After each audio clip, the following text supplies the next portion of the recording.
Great fun, that. You feeling sick yet, Rupert? I think petrified if there's Rupert's that thing on my face as well. That's great fun. Come on, Clive. What they need is...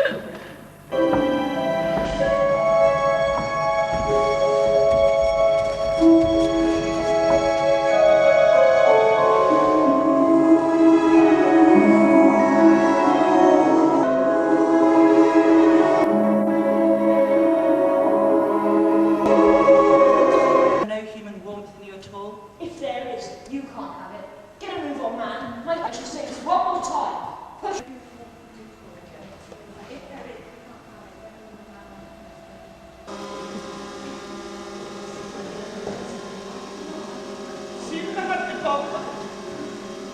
This year, our play is called The Last Christmas Tree. Written once again by the Reverend Anthony Geary. The scene is set in the days of once upon a time. The days of long ago and far away. Children, be still and freezing cold.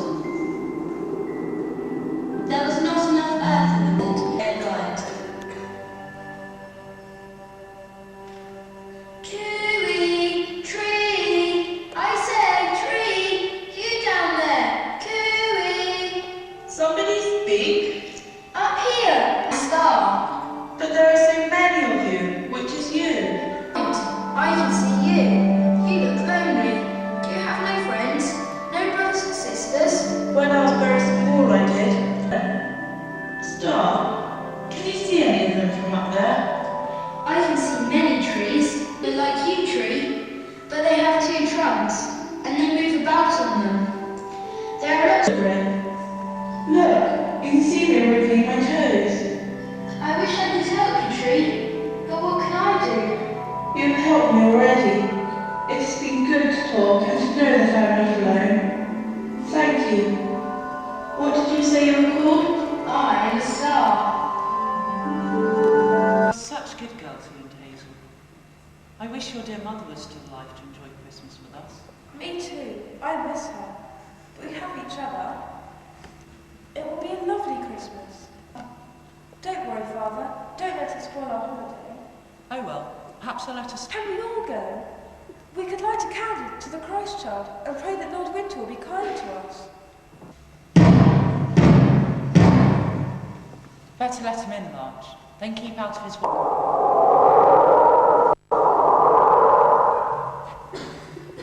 Forrester! I say Forrester! Drat the man. Where is he? I'm business. I shall want you and your brats out of here first thing the day after this. But that's... I mean it. I want my huntsman to move into this cottage straight away. But I thought... perhaps... The forest can look after itself. As for the animals, they'd better watch out. So be ready, Forrester. Remember, first thing Christmas morning, leave. Nearly forgot. Happy Christmas. Happy Christmas? No. Not now.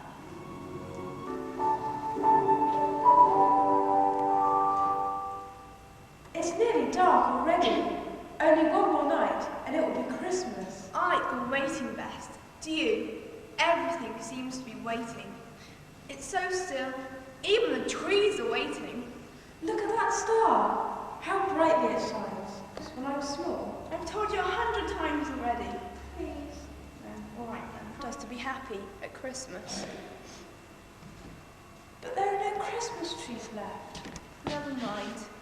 I know, we should invent a new tree. We should get a holly bush and decorate that. What do you think? Yes, I suppose so. You. But you can't turn me back. What? Time and tide waits for no man. Where are you? It's more polite to say, how are you? How are you? Ticking along nicely, thank you. It's the clock.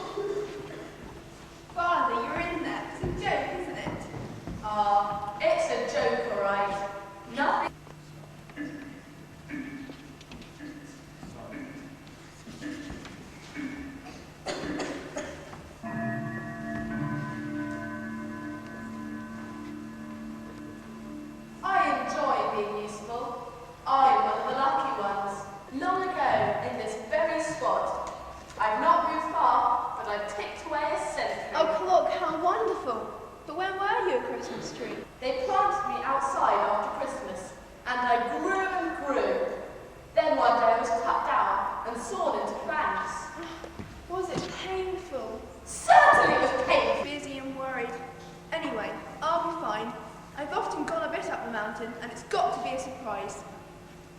Good night, thank you.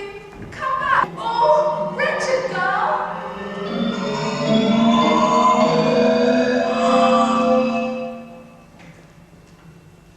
Friendly noises of the birds and creatures. Time passed and Hazel became worried. She had never come this far from home before. Soon the forest thinned, and she was in a land of deep snow and slippery rocks. Suddenly, she found herself plunging into a deep snowdrift and realized that she was trapped.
been around? I don't know, but I've got a rope. Would you mind pulling?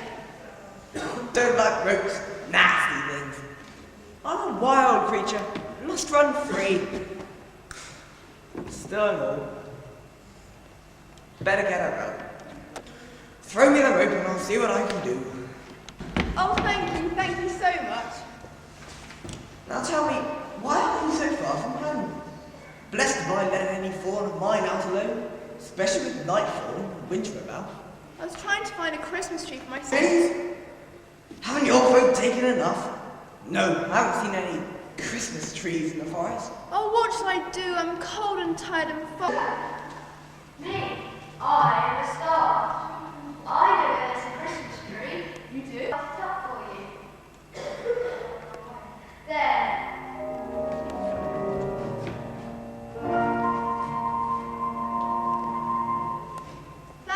Thank you so much. It's barely on the ground. I'm sure we could give it a better home. Can I join in, since this conversation is about me? You can talk. I can talk and I have feelings too, don't you mind? Fancy that. Actually, I would find a better way. Are you both people? The star said people have two trunks. You mean legs? Well, He's got 4. And more twigs than you. I am the great stag, a dweller in the forest. And these are my antlers, not twigs. You're an eater of tree bark. Yes? And you look rather tasty. So are we done digging up then? Yes, please. Do you mind, Roxanne? I can pull you up. I don't mind. Can we have some light up there? Like coming up.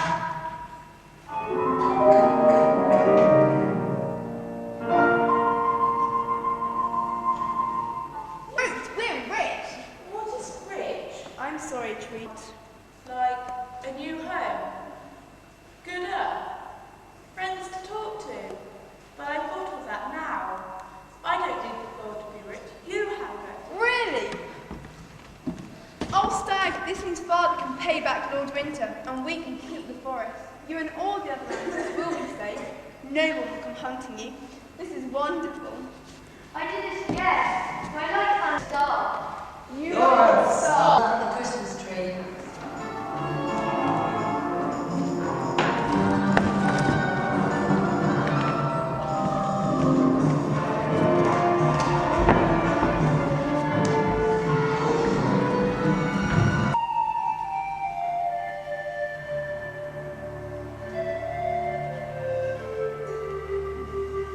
She won't accept. I couldn't care less about your daughter. She's your problem. I just want you out, now! You can't be so heartless. We spent a day and a night searching for her, largely exhausted. Too bad. We have a deal. No money, no forest, no home. I stand by that. But I've not even packed our belongings. We've nowhere to go. Don't waste my time with your stupid reasons. You must leave. Depart. Go hence. You are cruel and hard, Winter. Is there no... I beg you. Shut up and get out. Scarper. One more day to search and pack. Shut up and get... No, sorry. You're getting on my nerves. I shall say this one more time. Push off. Hazel, you're safe. Father, We are so worried. Where have you been? to fetch a Christmas tree. Please, you have your daughter, so shove it. Hazel, go and wake your sister. We have to leave. I have a surprise for her, but we are not leaving, Father. Straight away. Here's the money we owe you, Lord Winter, and more. This gold nugget will pay for us all. Too late. I shall not accept it. You had to be paid by... Shut! Great Stag! Lord Winter, where we go?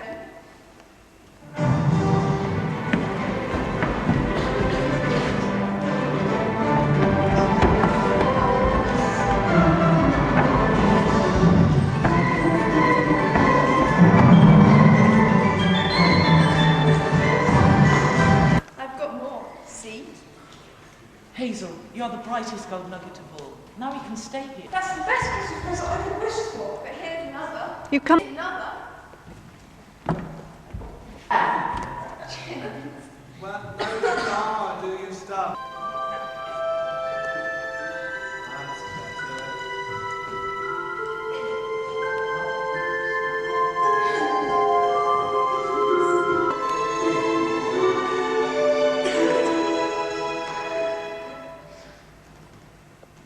Oh, look harder. A big ship with lots of lights. No, it can't be. It is.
You look lovely.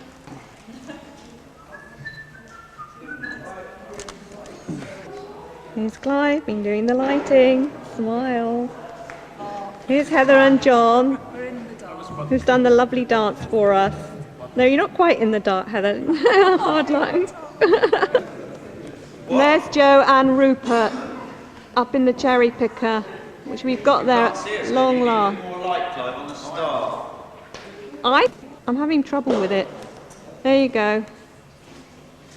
Well done. And here's Sandra, in charge of the tree. And there you go. And where's Sue? She's hiding behind there. That's right. You're sort of here. Oh, that's on. Here's Pushing the Alan. right button. No, I'm pressing the right button. It's sticking. It's on there.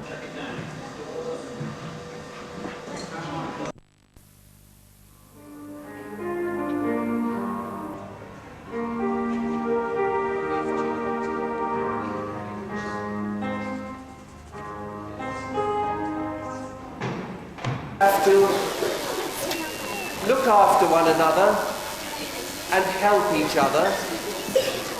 And if we do, we find that the journey is not as tough as we thought it would be, and there are wonderful things waiting us at the end of the journey. It's all about people who do things for one another.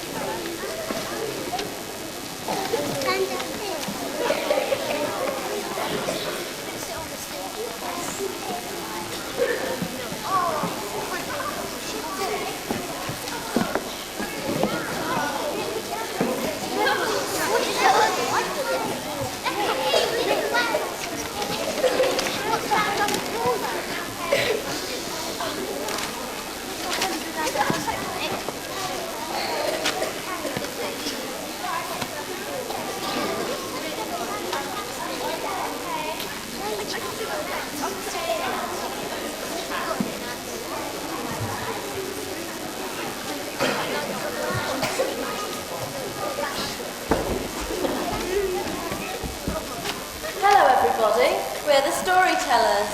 This year our play is called The Last Christmas Tree. Written for us once again by the Reverend Anthony Gearing. The scene is set in the days of once upon a time, in the days of long ago and far away. Children, be still and quiet. Watch and listen, our story begins.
On the first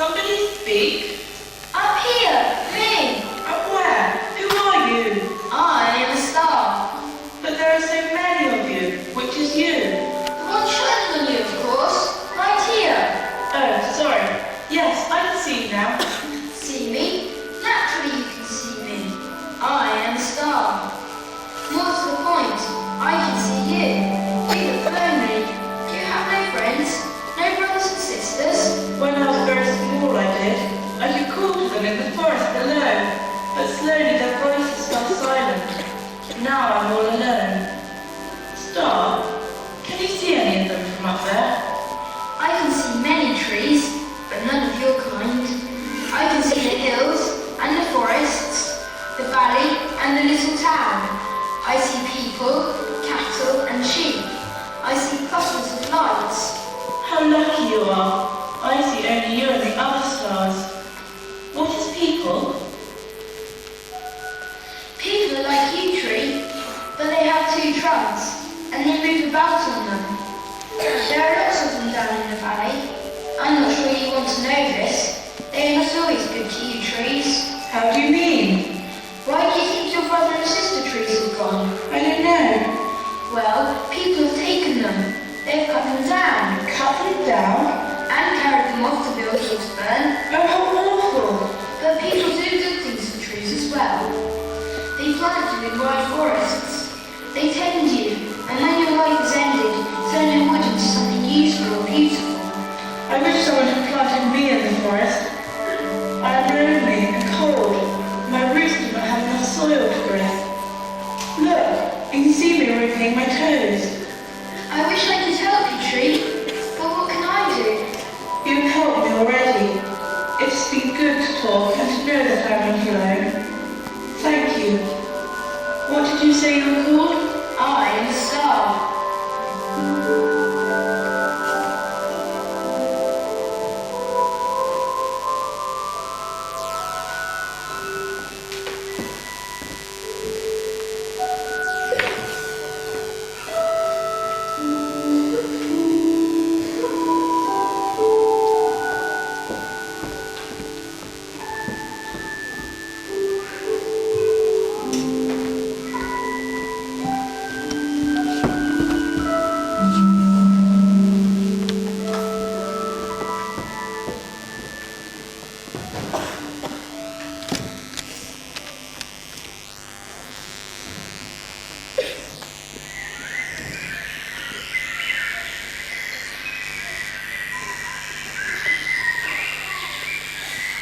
Deep in the forest, at the end of a long track, stood a forester's cottage. In the summer, foxgloves, willowbell and curly bracken stood high around it, and the air was full of bees and honey smells. Now, in the wintertime, the snow lay on the ground, and the trees looked dismal and frightening. In the cottage, there was a cheerful fire, but not much else. The forester was very poor. Although the forest land had always belonged to his family, he was now deeply in debt to his rich and powerful neighbour, Lord Winter. It's nearly Christmas, Father. I'm so excited. You will stop by and play with us, won't you? That I will. You are such good girls, you and Hazel. I wish your dear mother was still alive to enjoy Christmas with us. Me too. I miss her. But we have each other. It will be a lovely Christmas. If only I could promise you lots of lovely things this year. But Lord Winter wants our land for hunting. Don't worry, Father. Don't let us spoil our holiday. Oh well, perhaps I'll have to stay in the cottage. Am I big enough to go to midnight mass this year, Father? Can we all go? We could light a candle to the Christ child and pray that Lord Winter will be kind to us.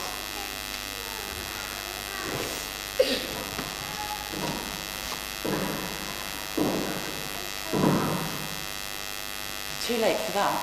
He's here now.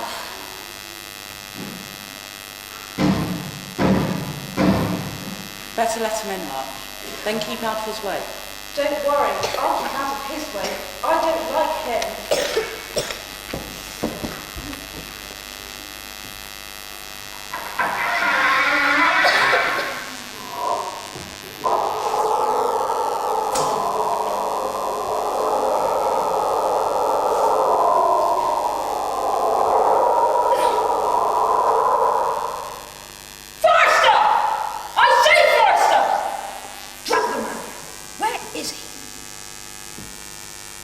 I'm here, Lord Winter.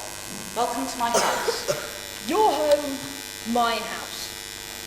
I don't suppose you have my money, do you? I don't, but I still have another day to find it. As if you can find that sort of money before Christmas Day.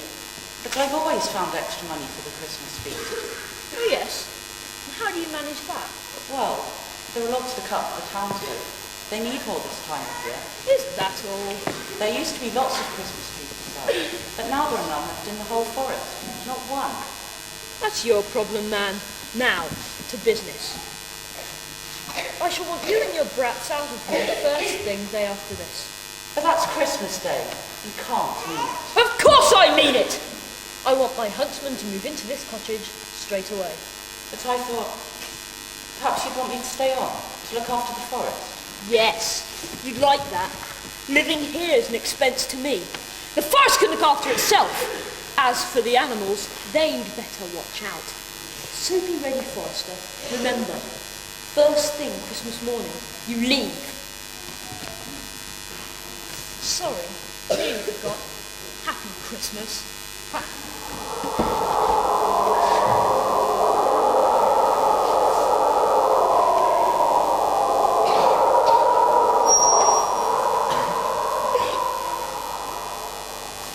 Happy Christmas? No, not now.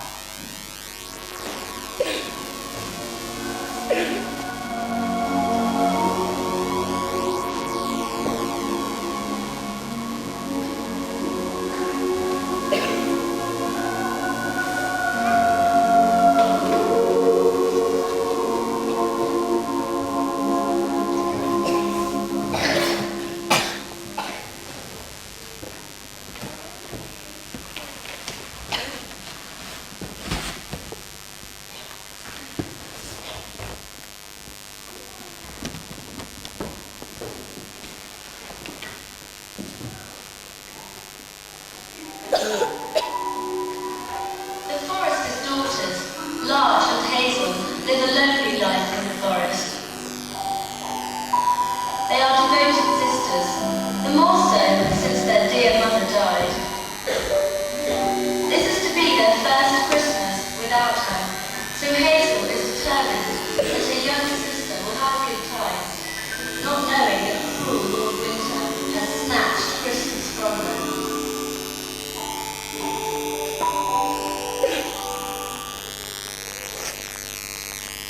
It's nearly dark already. Only one more night, and it will be Christmas. I waited that. You. Everything seems to be waiting. It's so still. Even the trees are waiting. Look at that star.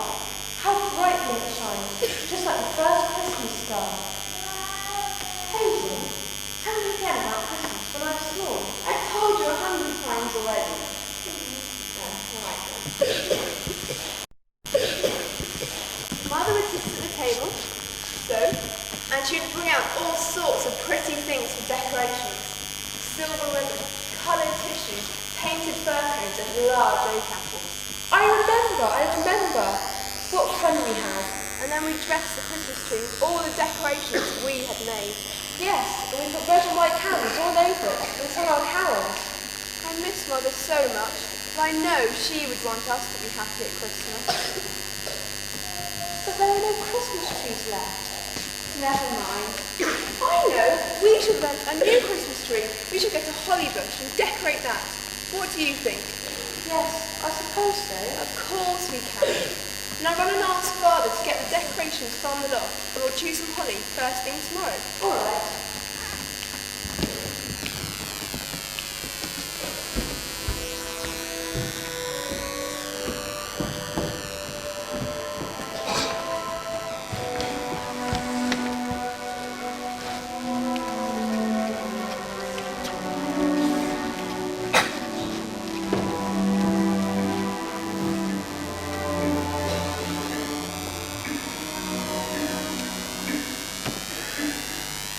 Mother, we want you now.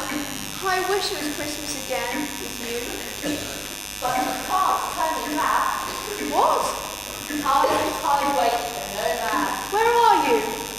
It's more polite to say, how are you? How are you? Ticking along nicely, thank you. It's the clock. Father, you're in there. It's a joke, isn't it?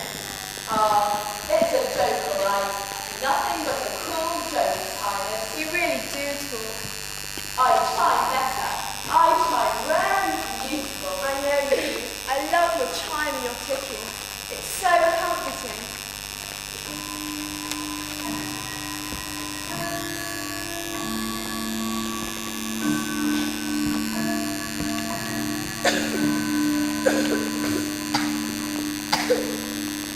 I enjoy being useful. I'm one of the lucky ones. Couldn't help but hear what you said about Christmas. You must have seen many in your time. I was one. You were a Christmas tree. Certainly, long ago in this very spot. I've not moved far, but I've picked away a century. Oh, clock, how wonderful. But when were you a Christmas tree? I was very small. Your great grandfather dug me out and brought me here. It was a proud moment. So then what happened? They planted me outside after Christmas, and I grew and grew. Then one day I was cut down and sawed into planks. Was it painful? Certainly it was painful. What did you think? Then I became a crop, and here I am, ever since. Wonderful. Do you often talk? Not if I can help it. It puts me slow, and I like to keep the good time. So why are you talking now? Because I remember I was born high up on the mountain. There's not much earth, and the wind blows hard up there. If you want to follow it, that's the way to go. Perhaps my children will grow up. Clock, you're wonderful. I shall climb that mountain. I'll find a proper Christmas tree for Lot. She'll be thrilled. Now hold on, don't wind me up. You can't go up there. I meant your father could go. He's too busy and worried. Anyway, I'll be fine. I've often gone a bit up the mountain, and it's got to be a surprise. Thank you. Good night. Come back. Stop. I'll strike 13. Ooh, Richard, girl.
made scrunching noises in the snow. She climbed higher and higher, enjoying the tingling air and the friendly noises of the birds and creatures. Time passed and Hazel became worried. She had never come this far from home before.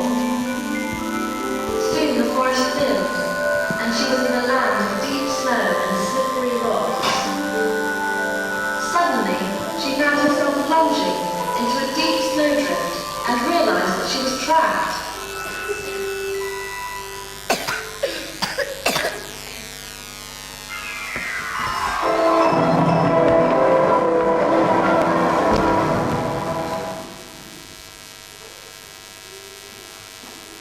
Hazel looked up helplessly as soft snowflakes filled the sky and gently circled and danced around her.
won't be coming.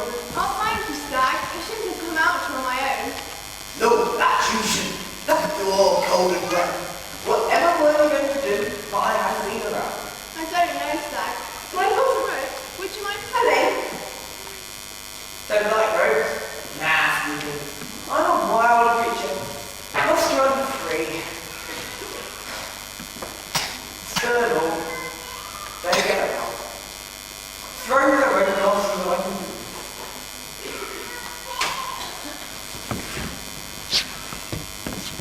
Oh, thank you so much. Now tell me, what are you so far alone? Blessed if I let any born of mine out alone, especially with nightfall and winter about. I was trying to find a Christmas tree for my sister Large. Stag, have you seen one? You want to dig up more trees? Haven't your folk seen enough? No, I haven't seen any Christmas trees in the forest. Oh, what shall I do? I'm cold and tired and far from home. My family will be so worried. Goodies! You say Christmas tree? Who's that? Me. I'm Star. I know when it's Christmas tree. You do? Yes. I'll buy stuff for you. So please. There.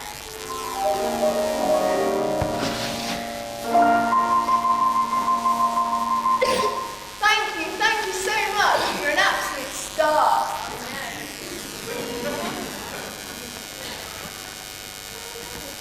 Oh look, the roots are barely in the ground. I'm sure we could give them a better home. Not a bad tree at all. Delicious looking bark on that trunk. I love it. Can I join in, since this conversation is about me? You can talk. I can talk and I have feelings too, if you don't mind. Fancy that. Actually, I wouldn't mind a better home. Are you with people? The star set didn't have two trunks. You mean legs? Well, he's got four. And what twigs, dear? I am the great stag, a dweller in the forest. And these are my antlers, not twigs. You're an eagle tree guard. Yes? And you look rather tasty. Don't even think about it, Stag. What a pity. So, are we going to dig it up then? Yes, please. Do you mind ropes, friend? I can pull you up. I don't mind. Can we have some light up there?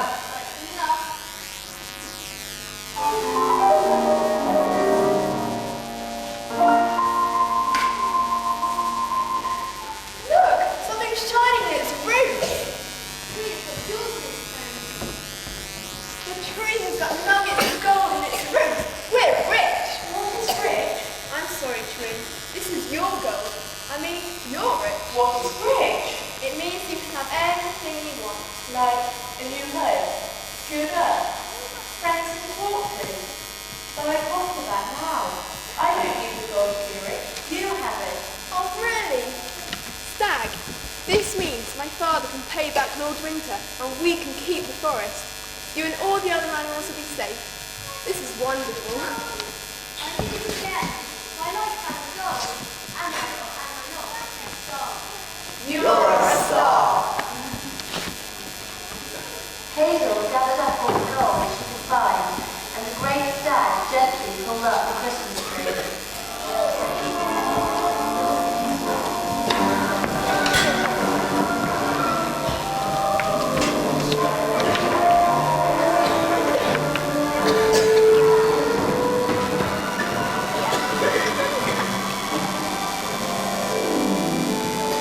They set off down the mountain and into the forest. The stag carried both Hazel and the tree on his back, and the stars shone brightly above their heads, lighting the path through the darkness.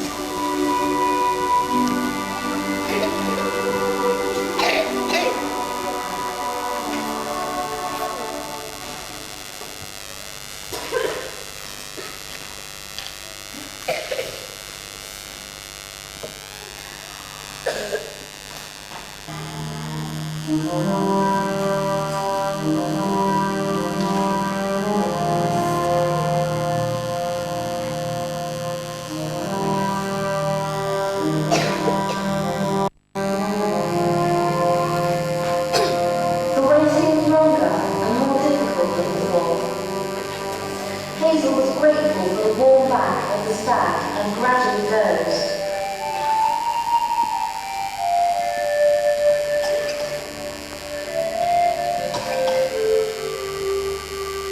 She woke to the sound of raised voices and lifted her head, realizing that the sun had risen and it was Christmas morning. They were nearly home. I couldn't care less about your daughter. She's your problem. I just want you out, now! You can't be so heartless. We spent a day and a night searching for her. Rox is exhausted. Too bad. We have a deal. No money, no forest, no home. I stand by that.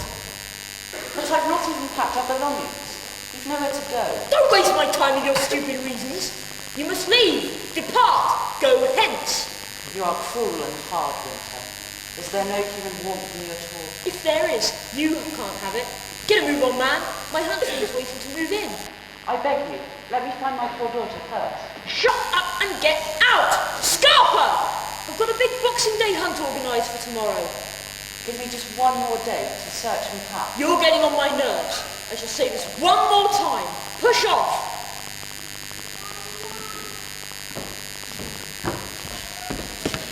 Hazel, you're safe.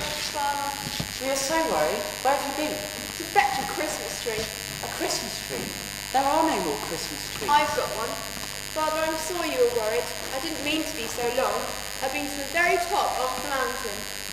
This is all very touching. But can we get on, please? You have your daughter, so shove it. Hazel, go and wake your sister. We have to leave. I have a surprise for her, but we are not leaving, Father. Oh, yes, you are! Straight away! Here is the money we owe you, Lord Winter, and more. This gold nugget will pay for it all. Too late. You had to be paid by Christmas, and Christmas it is today. Go. Shot! Wait, bye! Lord Winter won't go. He still wants to hunt you in the forest. I don't suppose he can come and hobble for him.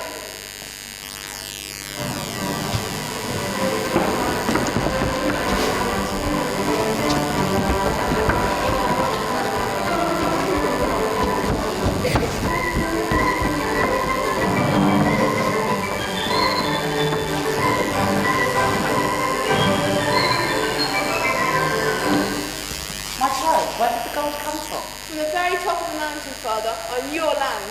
And I've got more, see? Hazel, you are the brightest gold nugget of all. Now we can stay here. Father, you know the wise man brought gold to baby Jesus at Christmas? Well, can we take some to church today as an offering to say thank you? Yes, of course we can. Now let's wake up Blanche. I have a surprise for her. Blanche, wake up and come down. Hazel, you're safe. That's the best Christmas present I could wish for, but here's another. What can you see shining over there? Star, do your stuff.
Writing is the easy part.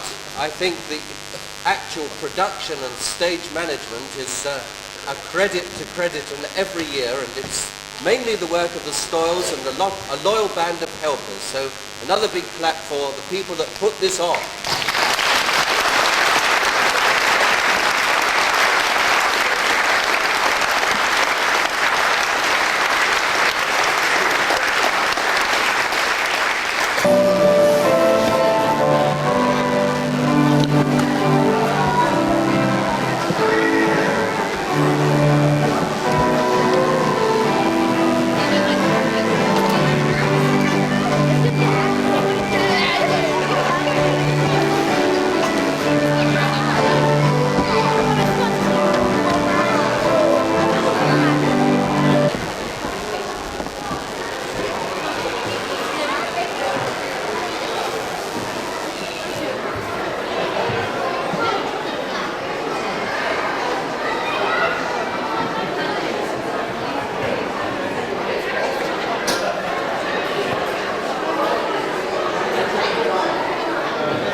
He's moaning and groaning and whinging and whining. Wouldn't we all? Unless I might have beers. I might have beers. Ben's thinking about it.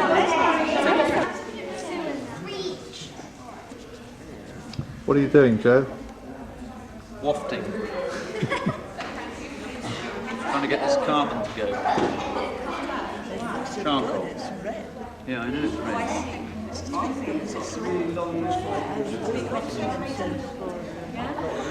No? It's rich.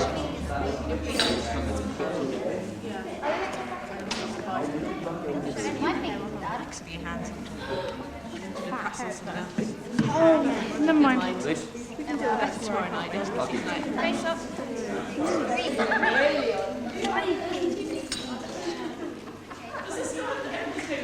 Christmas play. Written by the Reverend Anthony Gearing. We are the storytellers. When we put on our masks,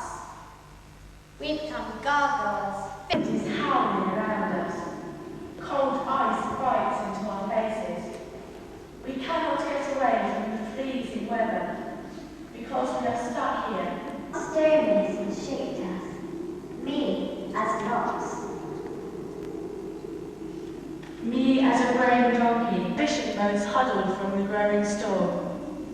Beyond is the wild sea, tossed Wild beasts. Below is the town, all light and bustle, as dawn breaks. It is time for matins, but people are too busy to come. Our friend the priest will pray alone. Good morning, my friends. It must be very cold up there tonight. They colder than the stone that made me. Tell me, is a storm coming? Fast and furious. Indeed, everyone does. What's new about Christmas? What claims other people that will make but hasn't arrived home yet? No, and she was due in yesterday, and the storm is growing worse. Quickly, let's do what we can to help them and any other poor souls at sea. Are you the priest? Yes, how can I help? I've made something for the church. A cast statue of the Virgin Mary. It's very beautiful. You say you carved it? Yeah, take it. Thank you very much. It's a wonderful gift. Mary looks so real. A good, simple country girl. My wife was the model. Her name is Tremonti. She's having a baby any time now. Ah, just like Mary. I thank you. Thank you. It will be a great relief to see Tremonti settled at last. But first, will you... I will. Lead on, Father.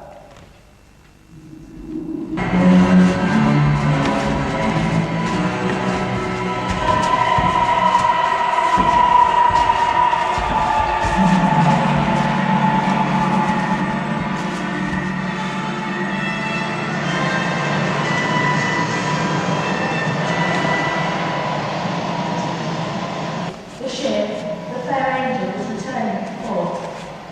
Her captain is Angela's brother, Holt. Now out of the sea, she is drifting towards them. Can she be saved? We can't be far from harbour if we can just keep her steady on this course. Will they light the storm lantern in the tower, sir? It's so dark. Sure to. They must be expecting us. But I don't see a light. Shall I climb the main mast and keep a lookout? Right you are.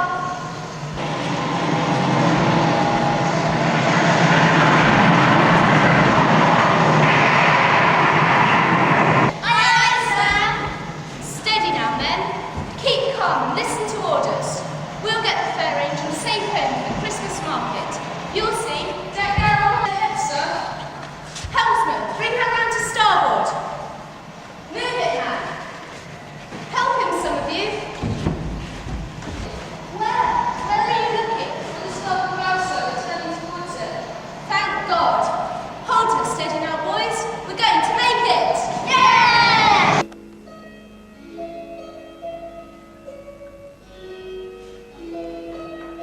And high windows, a lovely garden, and a fountain courtyard. The goldsmith has everything. Lost. How shall I ever replace my fair angel? All my money, gone. Calm down, my darling. We must hope and pray she is safe. Come and sit down. Yes, I'm sorry, Angela. But all our hopes and future on this voyage could have given us enough money to get married. Why, your wedding dress is on board. My wedding dress. Silk and far Cathay. We've done what we can. I just came to tell you the storm lantern is lit, and it will guide the ship if she is nearby. Oh, my beautiful ship. Name for you, my dear and fair Angela. Pray God they're safe.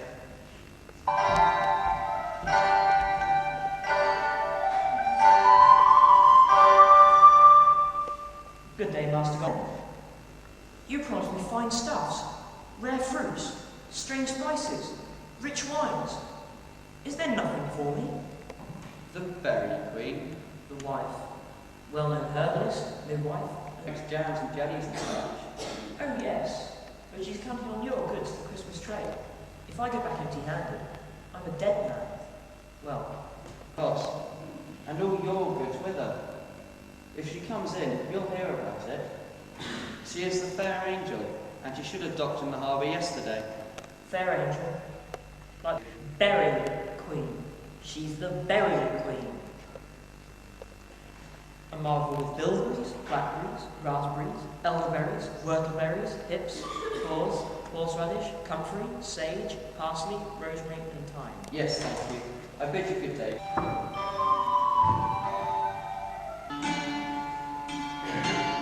The ship is nearing harbour now, Sister Rock. Her sails ripped and her woodwork broken. How relieved everyone will be. There is no way that you people can stay. I don't know you.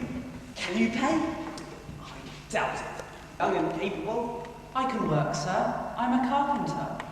I just don't have enough money to set myself up. Indeed, he's a fine carpenter, sir. He's made a wonderful statue of the Virgin Mary for the church here. And gift now, is it? Bed and board and Christmas cheer, no doubt.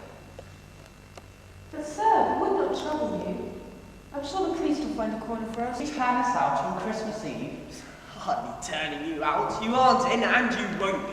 I'll have no scroungers. She'll be wanting special care and medicines next. And who's to pay me? I can work, sir. I can make... I work for what I've got. Now be gone.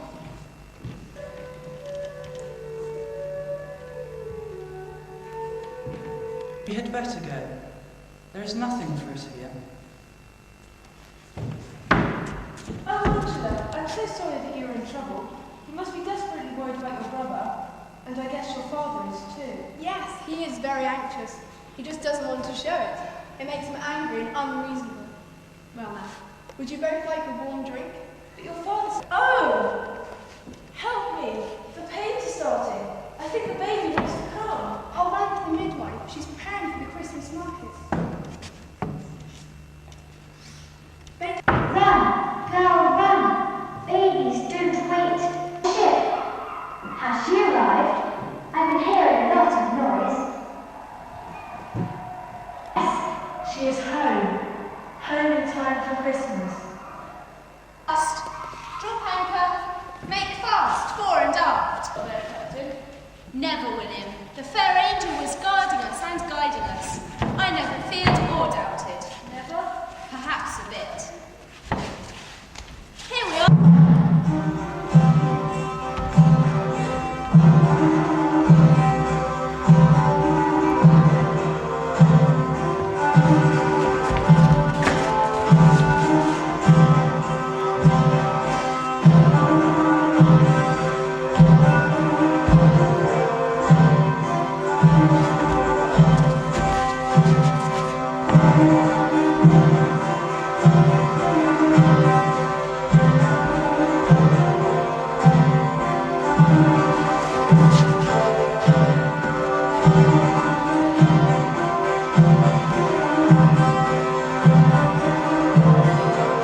Master Goldsmith. We are safe and sound, but the fair angel's feathers were ruffled in that storm.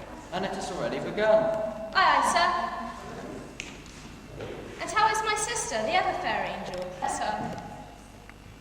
Laughing at me. It's time to pay off. The sea is calmer, and the sun is getting stronger. Always there is colour, strange, spicy smells, much noise, and many people. Come on, hurry up, will you? Put those baskets down over there. Yes, dear.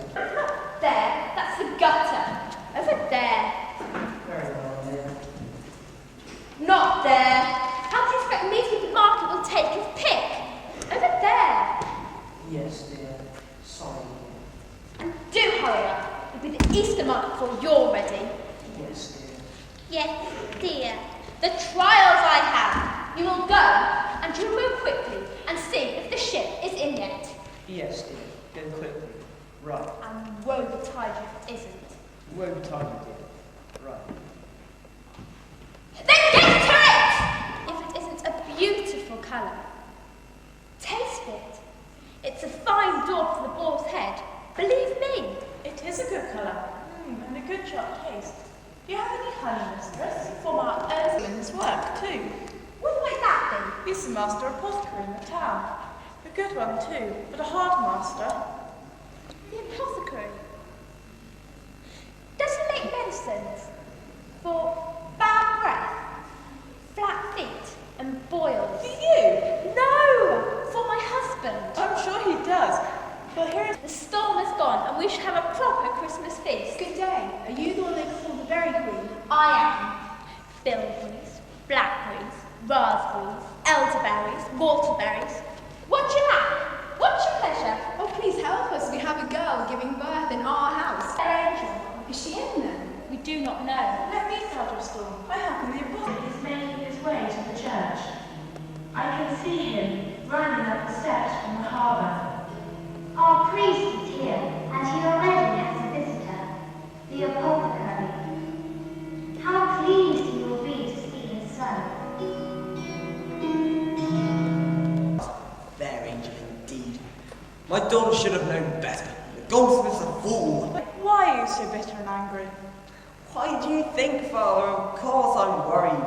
My only son may be lost at sea, and my daughter's future's at... And I will try, and I will beg God's forgiveness for my proud and hard ways.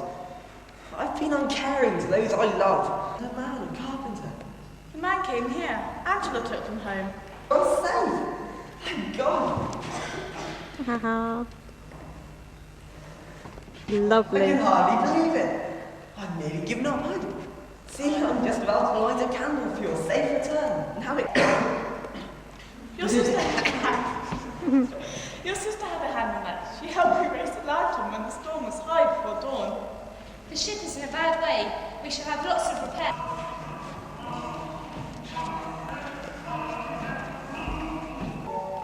Do you hear a baby crying? But there is a baby crying. The little one has arrived.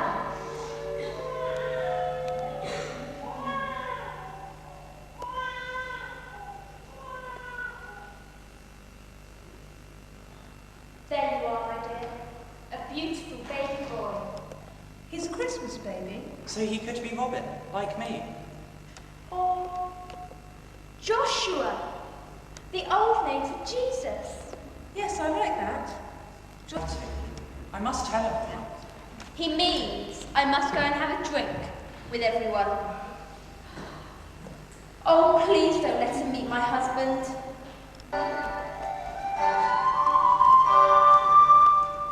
Look, here is your husband. I'm looking for the Berry Queen. Why? The ship came. Is the goods sold? So, Sold now. now, yes. Safe and comfortable. I must get back to my stool. Thank you so much for your help. He's beautiful, isn't he? They're all beautiful until they grow up. And a baby are enjoying each other quietly. The Christmas market could be 1,000 miles away. Have you thought what we are seeing?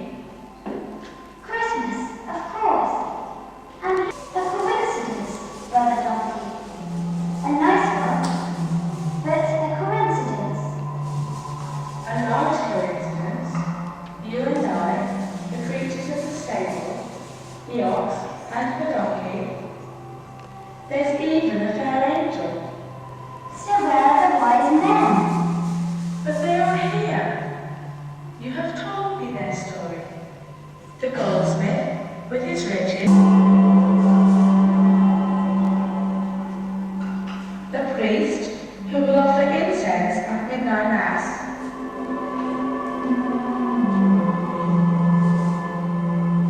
and the apothecary mixing bitter but healing medicines. Oh yes, the gold, frankincense, and myrrh. Yes, Mary was allowed in that first table. You were all welcome, all three of you. My son is safe and Christmas has truly come. Now where's that daughter of mine and her rich husband-to-be? Here, Father. Look, do look at my beautiful wedding dress. Holt has brought it home safely.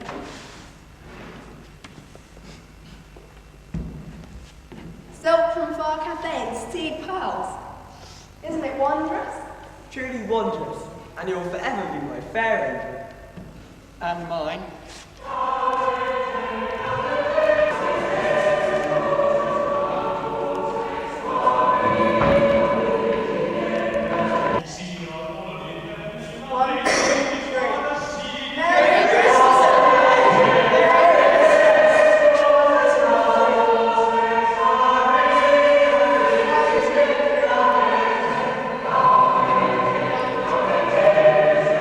This is Christina. Wave, Christina. Right. Here's Miranda. She's crew. Here's Ian, the apothecary. Wave, Ian. Here's Lucy, our priest, and the maid, Rose. And here's Matthew as Ragged Robin. And Alice as Frumenty. And the baby Jesus, of course. And here's the fair Angela, Angel. That's Amy. And here's Henry, the goldsmith. A nice little wave, Henry. That's right. And who we got next? We've got Ruth as Hob, the sea captain. And Rupert, the cabin boy, William. All give a nice wave. And here we have the berry queen. This is Catherine. And Philip as the peddler. All right. And up here we have Rachel as the gargoyle, the ox, and hiding behind is Alice. I mean, I can't find you. There's Alice, our helmsman. Right, well done. Here's Joe, the effects man, as usual. I don't know where Clive is. I can't see him. Where are you? Oh, there's Clive, the lighting expert. There you go. Lost for words for a change. Me? Both of you.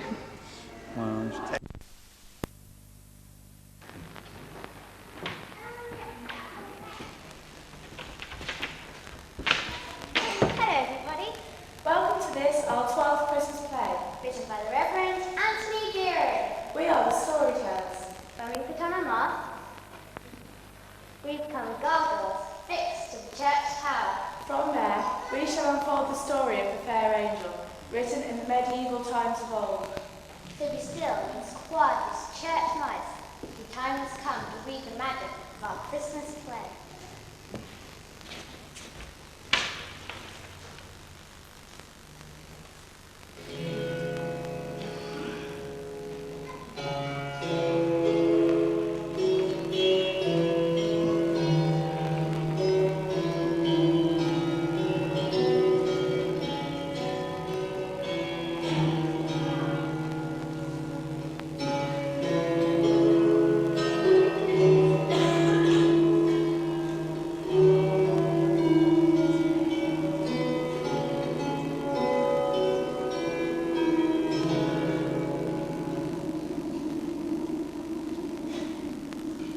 The winter wind is howling around us. Cold ice bites into our faces. We cannot get away from the freezing weather because we are stuck here on top of the church tower. Gargoyles. Rainwater splashes from our mouths and is directed away from the carved stones. The master stonemason shaped us, me as an ox. Me as a brave donkey. Night and day, summer and winter, our eyes stare out over sea and land. My way lies the harbour, where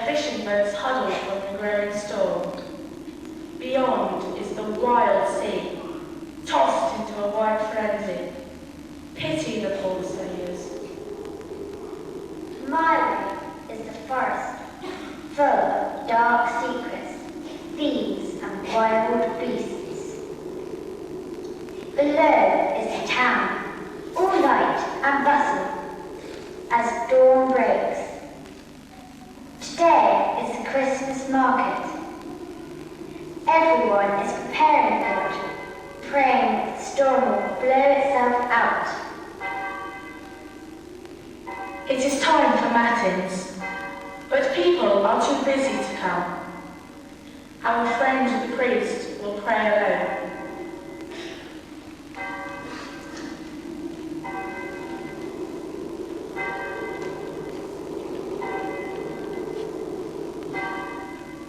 Good morning, my friends. It must be very cold up there today. They're colder than stone, maybe. Tell me, is the storm coming? Fast and furious, full of snow and spite. I see the fishing boats dancing in the harbour. And the trees shaking in the forest. Oh, I hope it does not spoil the Christmas market. People love getting ready. It's almost more fun than the feast itself. Oh dear. What's the matter? It's Christmas. I know it's Christmas. That's just the point. Everyone does. What's new about Christmas? What can I tell the people that will make them remember and rejoice? Tell it like it is. Ordinary people like that are made special by God. They know that, but I don't know whether they believe it.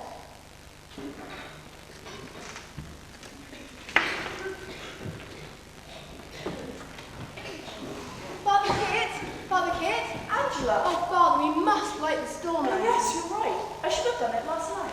Will you help me? Of course, I'm so worried about my brother Hog and his ship. You mean the fair England hasn't arrived here now? No, and she was due in yesterday, and the storm is growing worse. Quickly, let's do what we can to help them and any other poor scholars I can see.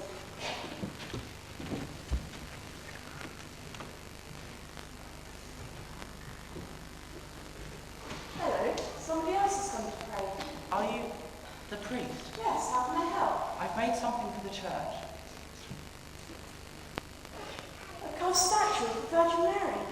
It's very beautiful. You say you carved it? Yes, it's my Christmas gift to the church. Will you take it? Thank you very much. It's a wonderful gift. Mary looks so real. A good, simple country girl. My wife was the model. Her name is Frimonty. She's having a baby any time now. Oh, just like Mary, the Christmas baby. Not called Joseph by any chance, since you're such a good carpenter. No, my name is Robin. Right, well I must be going. Frimonty is very tired, and we haven't found anywhere to stay yet. We've travelled a long way searching for work.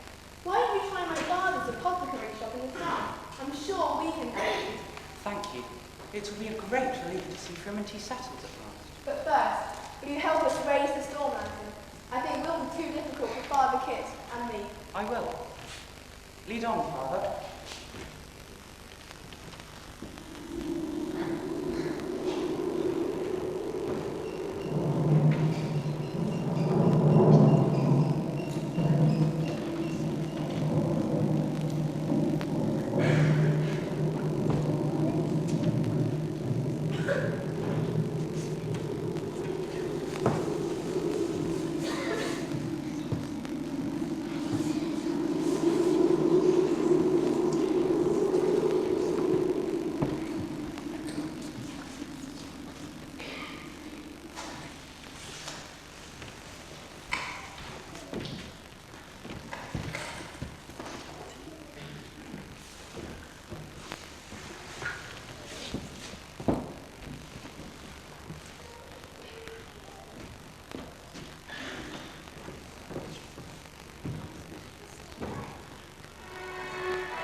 The ship, the Fair Angel, is returning to port. Her captain is is Angela's brother, Hob. It looks as if the ship has been damaged in the rough weather. The rocks are looming up out of the sea. She is drifting towards them. Can she be saved?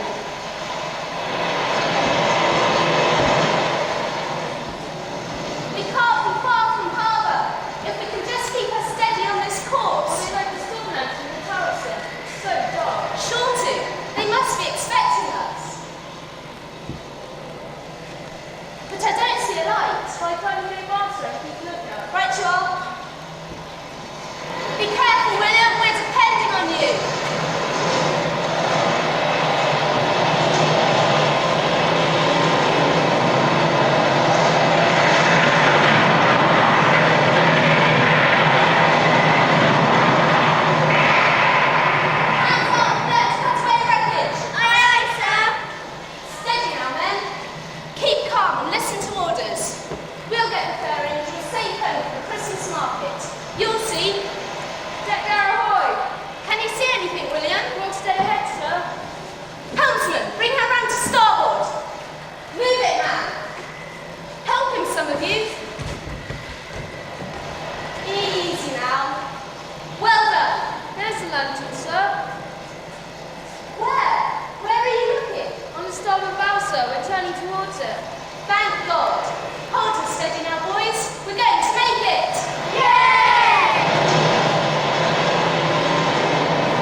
All is lost.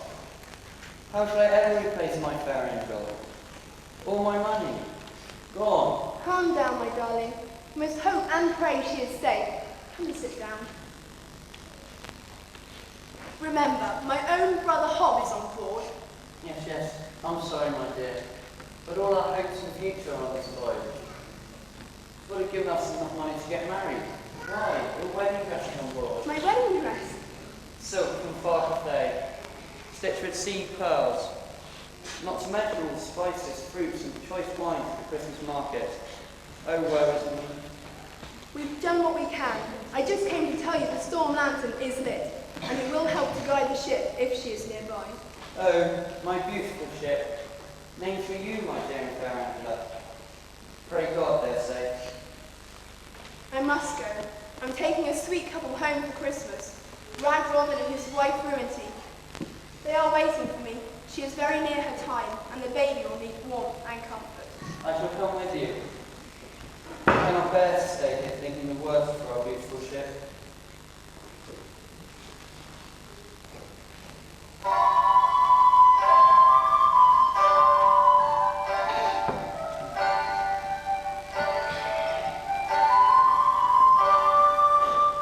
Good day, Master Goldsmith. I've come for the Christmas goodies. Not now,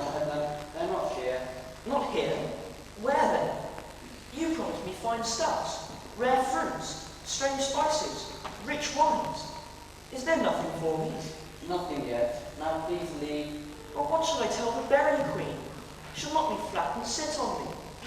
The Berry Queen? The wife, well-known herbalist, midwife, and jam maker. Surely you're not afraid of her. You haven't seen her.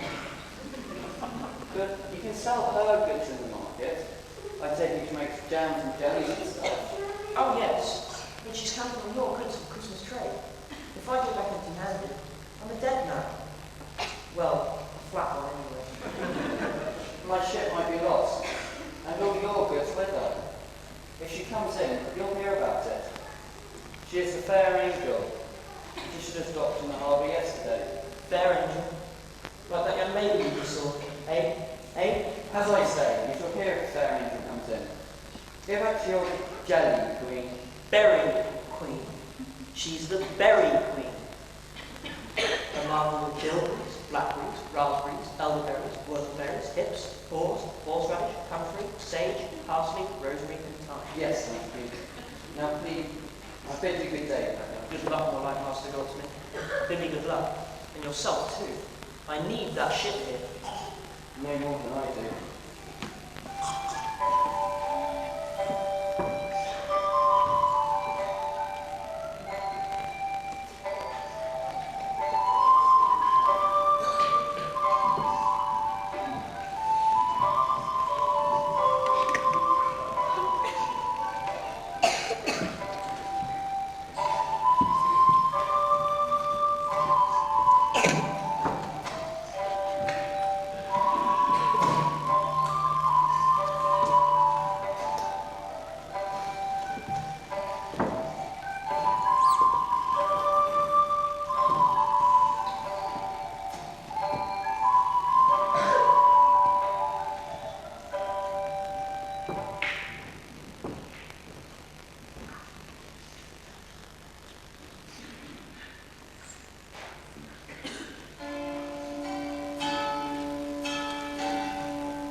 The ship is nearing harbour now, Sister Rox.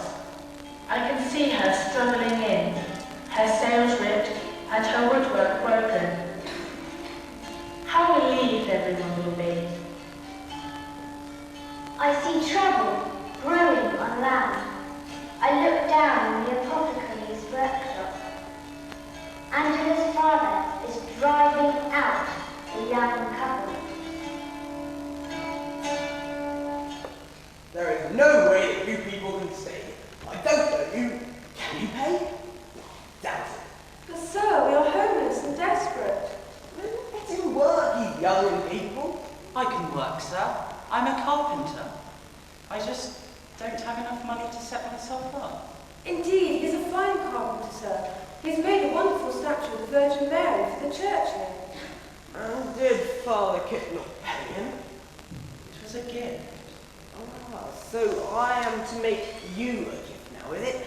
Bed and board and Christmas cheer, no doubt. But sir, we would not trouble you. I'm sure the priest will find a corner for us. Come, Robin.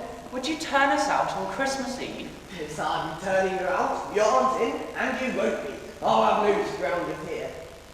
Why, the girl's pregnant. She'll be wanting special care and medicines next. And who's to pay me? I can work, sir.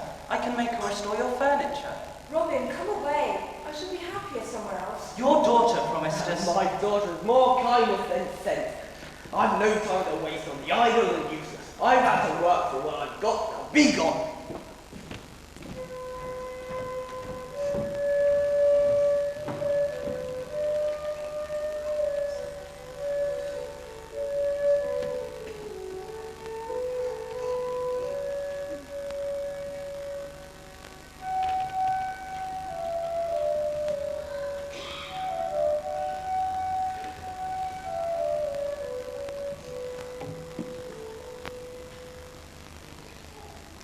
We had better go.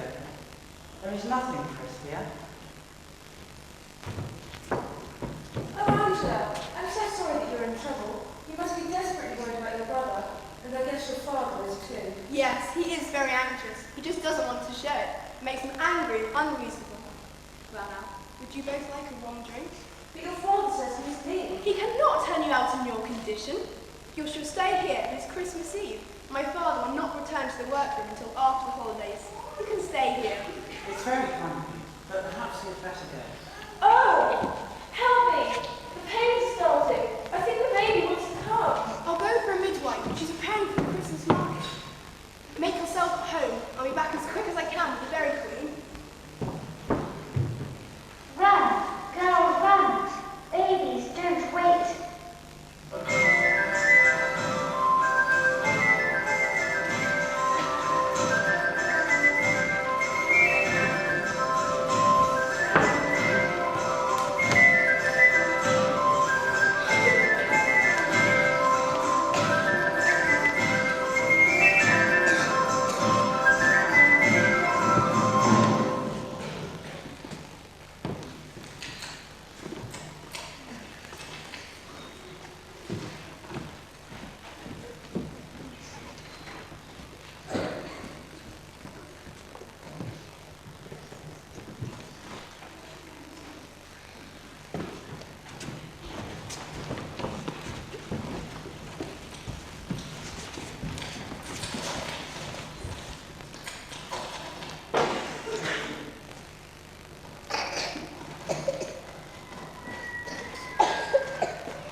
What can you see, friend Donkey, of the ship? Has she arrived? I've been hearing lots of noise. Everyone down in the harbour is cheering. The fair angel is just edging up to the quayside. Yes, she is home. Home in time for Christmas.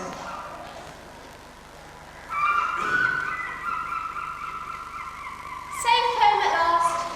Drop anchor. Make fast, fore and aft. Aye, sir. I thought we were gone as our boat, Captain. Never, William. The fair angel was guarding us and guiding us. I never feared or doubted. Never? Perhaps a bit. Here we are, my merry men all. Christmas Eve and home and dry. Once the cargo is unloaded, there is sure leave for all. Then repairs to be made. So make merry! Yeah!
Oh, well done, my boy, you made it. Yes, Master Goldsmith, we are safe and sound, but the fair angel's feathers were ruffled in that storm. Never mind, never mind. It's a mighty relief to have you back. Have the crew unload quickly. Broad trade is in the Christmas market, and it's already begun. Aye, aye, sir. And how is my sister, the other fair angel? Praying hard for your return home. She let the storm out of the dawn, you know. It's safer, sir, we're almost on the rock. There is sure leave for all, then repairs to be made. So make merry! Yeah!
Thank you.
Never mind, never mind. It's a mighty relief to have you back.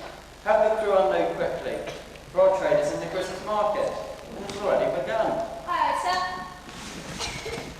How was my sister, the other fairy? Frank after your exam hall. She let the storm out of the dawn, you know. It's safer, sir. We're almost on the rock. God bless her. It's time to prepare for the crew. Give every man Jack a flask of wine for the Christmas feast. Yay!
How exciting everything is. The storm has blown itself out, the sea is calmer, and the sun is getting stronger. You will see the crew very soon, dear Ox. They will be first to spend their money in the market. There's such activity. So many Christmas markets I've seen.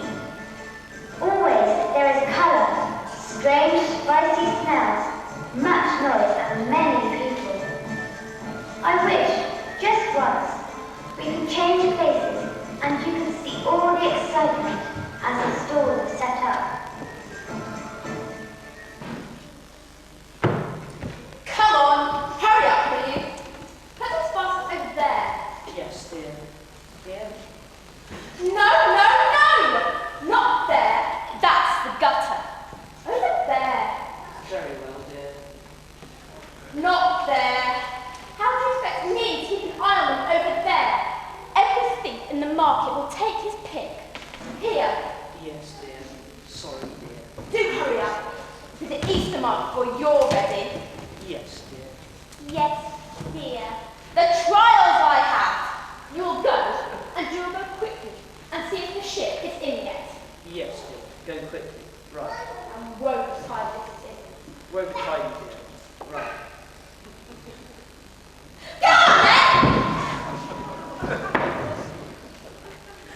Men. Oh my dear. Hold the apple jelly up to the light and tell me if it isn't a wonderful colour. Taste it. It's a fine thought for the boar's head. Believe me. It is a good colour. And a good sharp taste. Do you have any honey, mistress? From our own skates. It's bad the only thing that husband of mine is good at. I will say it makes good honey.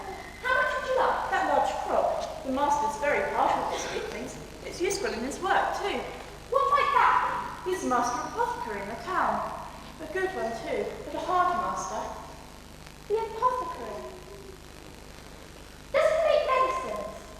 For bad breath, black feet, and boils? For you?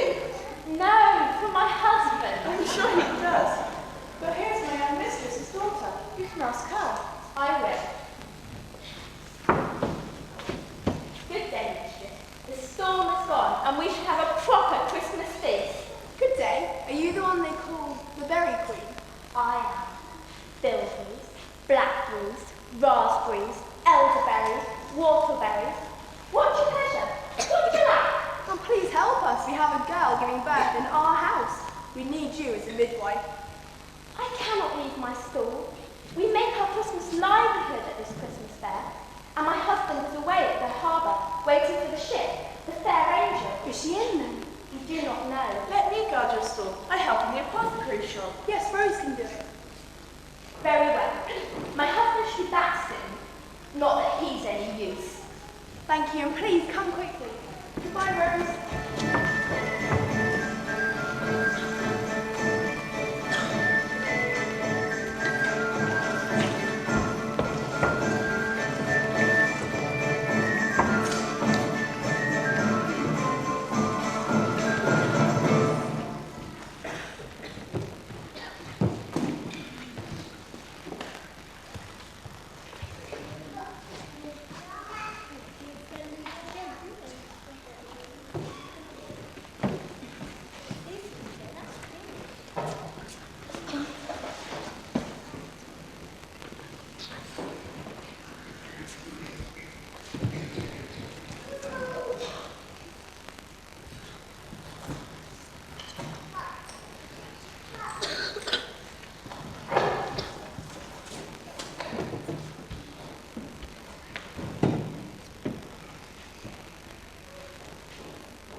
None that I've heard yet. That ship was doomed from the start. Very guilty. My daughter should have known better. My daughter was a fool. But your own son is the water. You must be proud you could worry. I didn't change nothing. If the ship goes down, she goes down. You can pray. Why are you so bitter and angry? What do you think, Father? Of course I'm worried. My only son may be lost at sea, and my young daughter's future's at stake. Pray, light a candle, my son. Pray to the good Lord for courage and hope. Yes, I must. I will try. I'll beg God's forgiveness for my proud and hard ways. I've been uncaring to those I love. I want to make amends. Be sure of God's love and forgiveness. It's what He gave to the world that first Christmas. Just today I sent a young couple away in need. A pregnant girl and a man, a carpenter. The man came here. Angela took him home. She is a good girl. I do not deserve her. Truly a fair angel. Father, you here too? Oh, you are safe. Thank God. I've nearly given up hope.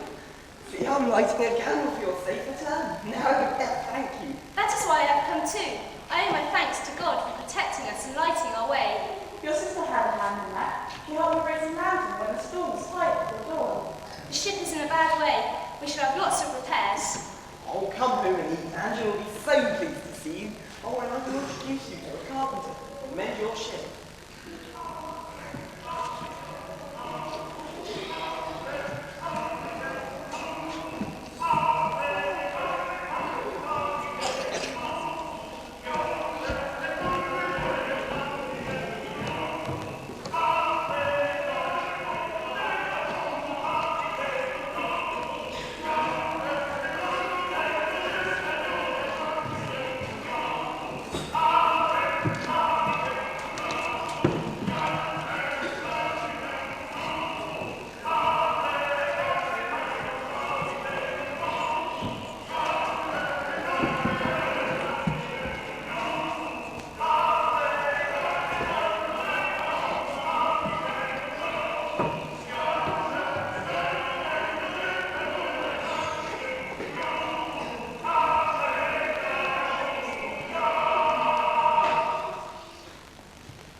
dear. A beautiful baby boy. Have you a name for him yet? Look, we haven't decided which one yet. He's a Christmas baby. So he could be Robert, like me.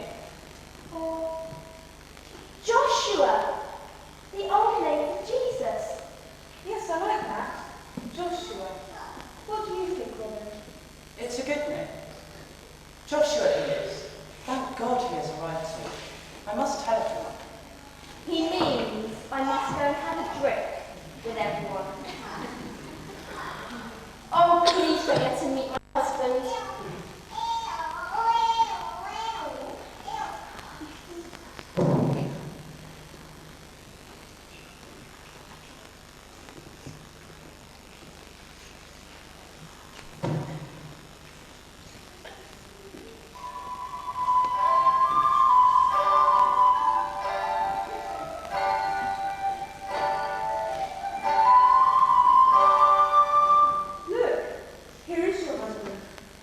I'm looking for the Berry Queen. Why? The ship came. So, What do you want to know? what I want is the goods sold. Sold. Yeah. Sold now. Now. Yeah. Go on then!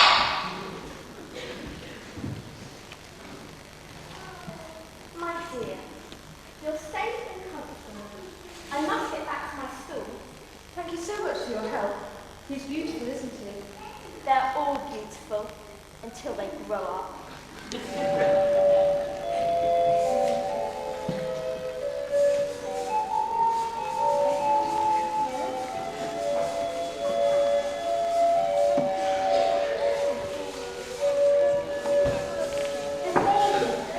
Exactly the right present for Christmas. Can you see?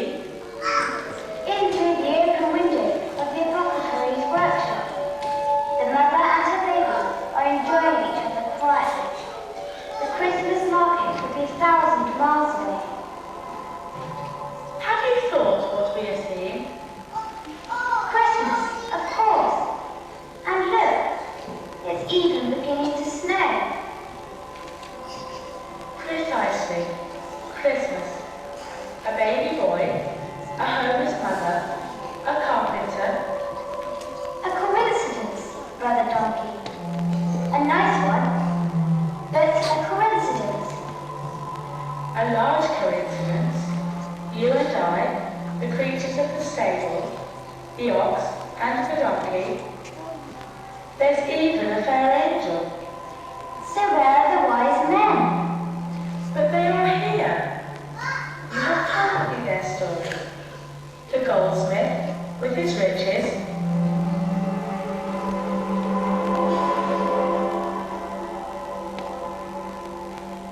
The priest who will offer incense at midnight mass.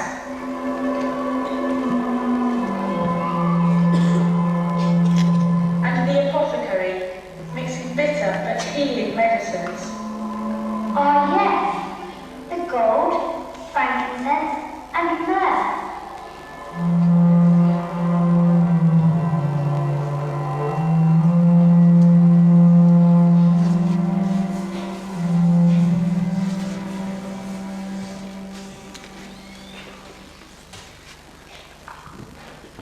What happens here? Do not turn them away. Let them stay as Mary was allowed in that first stable. You're all welcome, all three of you. My son is safe and Christmas has truly come. But where is that daughter of mine and her rich husband to be? Here, Father. Look at my beautiful wedding dress. Hob has brought her home safely. Sold from Far Cafe in sea clouds. Isn't it wondrous? Truly wondrous. And you'll forever be my fair angel. And mine.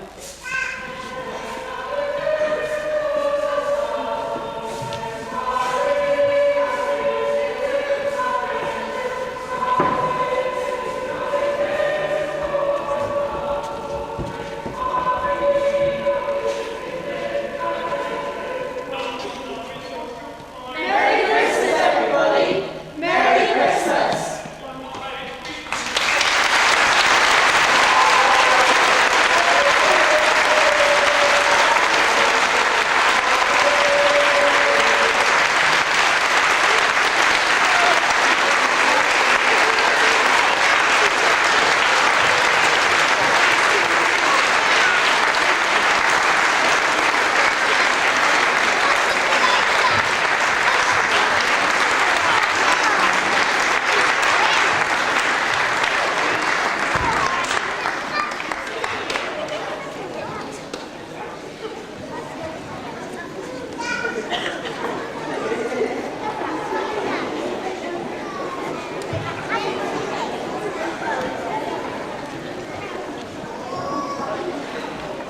hope you've enjoyed the play. We put so much into it that we have fused the lights and the radio mics as well, so I hope you can hear me, and I hope we can get back in time for the next service at 11:30 tonight. But thank you all very much for being here. It's really good to have so much talent, the dancers and the actors as well, not to mention our wonderful producer and all her backstage help. Can we give them a clap?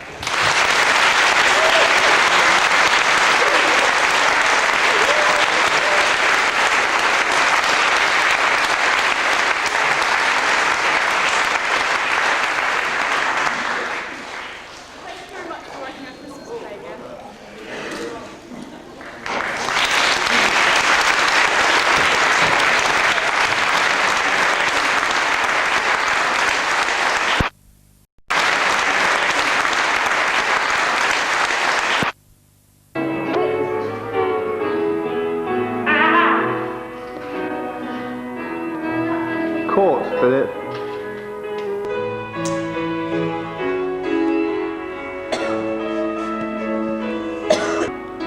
I gotta get this pullover on video.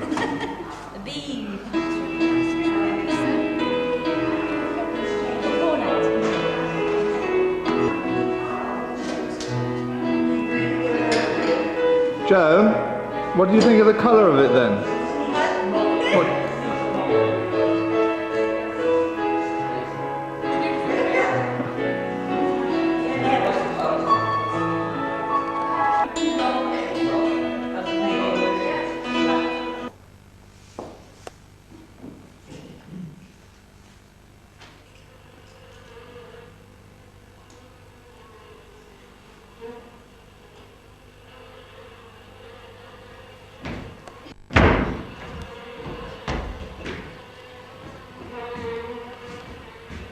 Wow, quite a pack.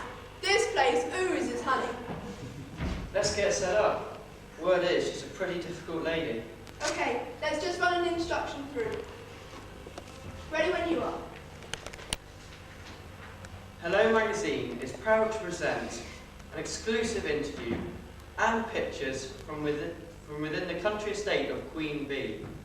The Queen seldom gives interviews, so this is a rare and proud moment.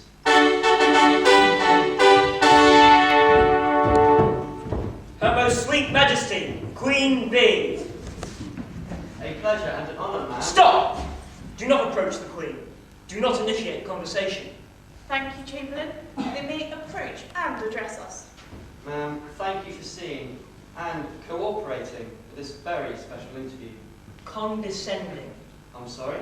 He means I'm not cooperating, darling. I'm condescending.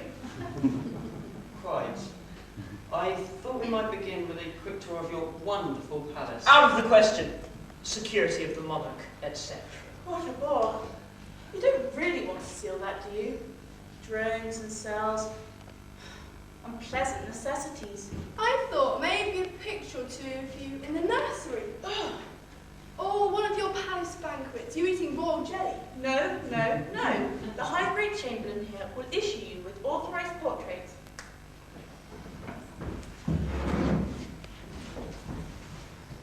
Now, let's talk about me. I thought we might begin with a typical royal day. What do you do, ma'am? Do? Her supreme stickiness doesn't do anything. She just is. Focus of the hive. Sweetie, you are starting to annoy me. I am the reason for the hive. I'm not a focus. I do not do anything. I just am. She just is. It's the buzz phrase. You impertinent little wasp. My apologies, Mum. So, today is perhaps rather different. You answering questions? Answering questions? I'm telling you. You are basking in my glory. Thank you. Don't thank me. Praise me. Worship me. The one who is and always will be. Hive without end. Amen. You creatures are here to do, to work. I'm here to be. I'm Queen Bee. But isn't it all just a little bit boring? Don't you have any friends, ma'am? Any hobbies or interests? That's it, the ultimate blasphemy. Get the wax out of your ears and listen carefully, because it's the last thing you're going to hear. Perfection does not need anyone or anything. Take them outside and sting them.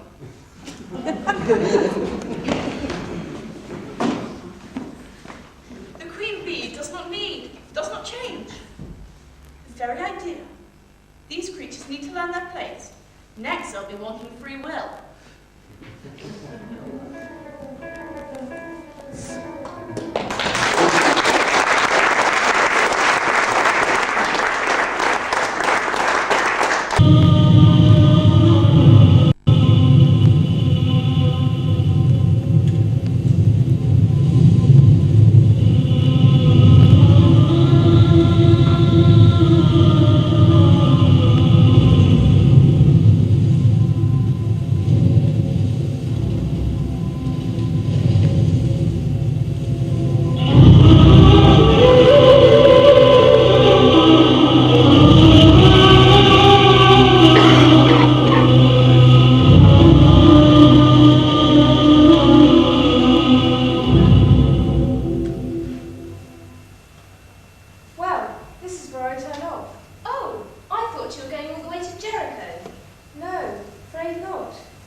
Are we not both God's children, and each of great value to him?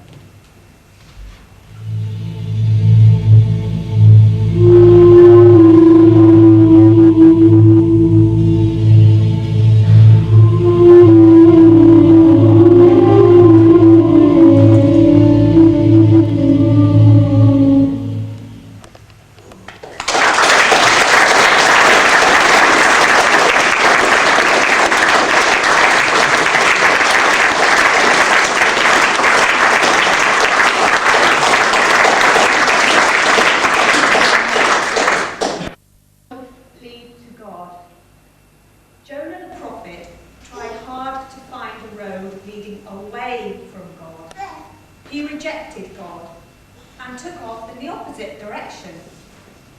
But God was there to meet him, challenge him, and lead him back to the right place.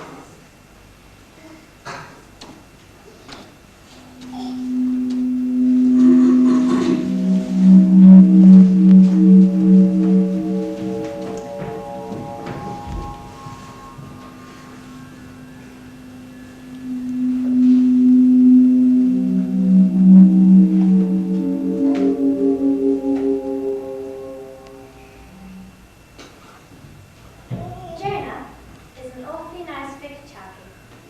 He's jolly sincere and a good sport and believes in God and all that. But even God can overdo the religious things sometimes, don't you know? Almighty God, we give you hearty thanks for our Queen, the bishops, the government, the police, in fact, the whole establishment. Keep them safe, Lord, doing your will. Make us all thoroughly good and kind to animals. Amen. Jonah! Hello? Sorry? What? Jonah, God's calling. God? I say, you can't be serious. Indeed I can. I want you to become a missionary. A missionary?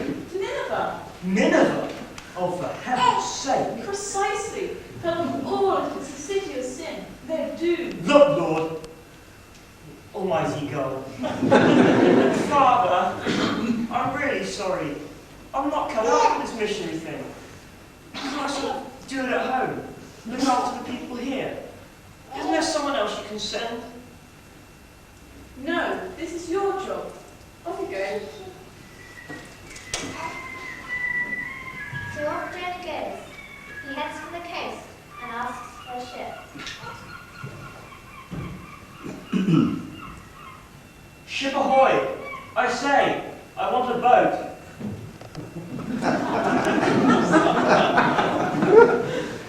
Come to the right place then, Vicar. Let's have boats here. It's the seaside. Do you know Nineveh? Oh, dreadful, wicked place that. You don't want to be going to dinner, Vicar. You're right, I don't. Look, which boat is going furthest in the opposite direction?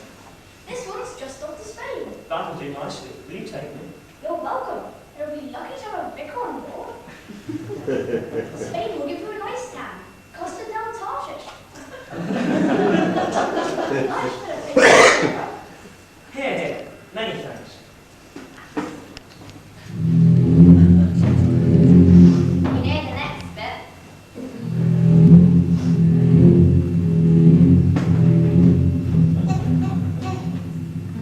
Well, poor taste on God's part, you might think. Not to mention the whales, you know. But being swallowed certainly helps Jonah get his life into perspective. Dear Lord, I'm really, really sorry. I'm a complete mess. Outside as well as in, actually. I've ruined a brand new pair of design label jeans and this quite cool navy thing I bought for the trip. Anyway, I'm ready to turn around and do what you want. That's good news, Jonah. Can I get off now? This must be school canteen in here. You're on your way. Nineveh, here I come. And say the whale vomits. I say, I apologise.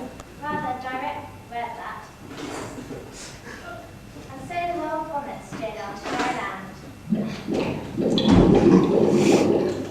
And off he trots to Nineveh. Now we're talking New York, London, Tokyo here. Big place than big. So here is Jonah, slap in the middle of an embarrassingly public place, about to deliver his message.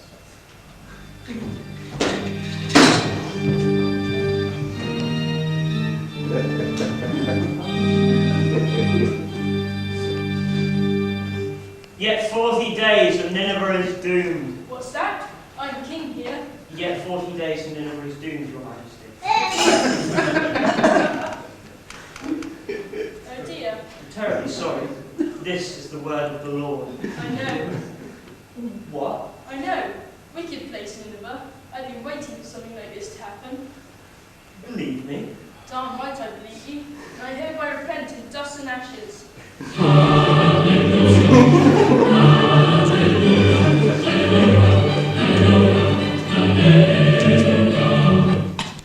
And that includes you not repenting in dust and ashes too. Make that a royal proclamation.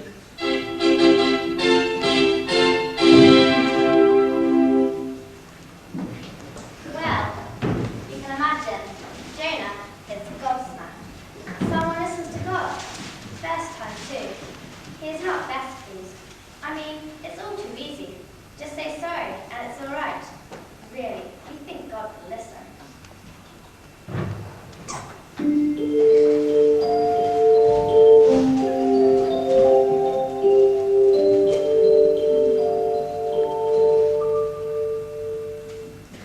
What a total waste of time. I could just as well stay at home, like I said. Look at me. Smell me. What am I to do now? Who cares? I'm fed up.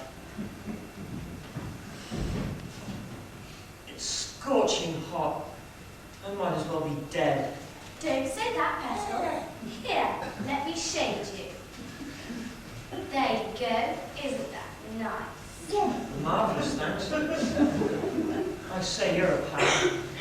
My only pal. There you go, sweetie. I'm not just a pretty flower. You're not. You're not. You're cute and useful. Ah, this is more like it.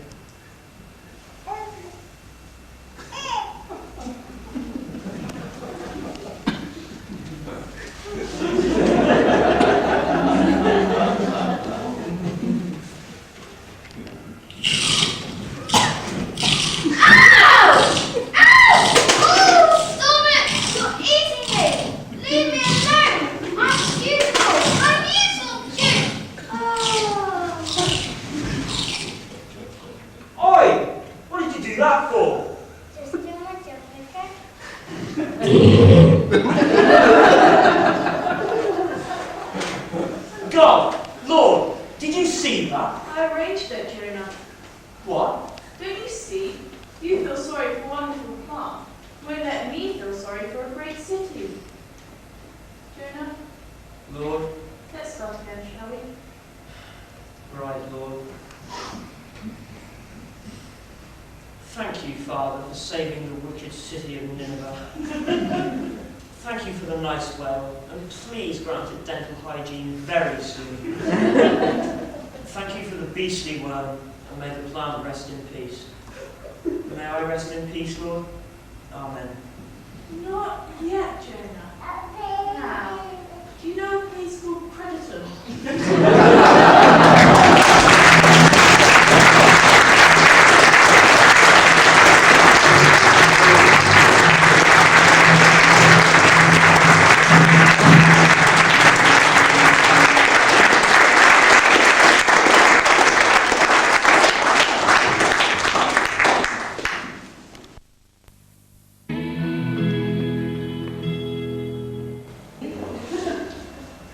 I was sort of hoping you could give me the latest on design labels.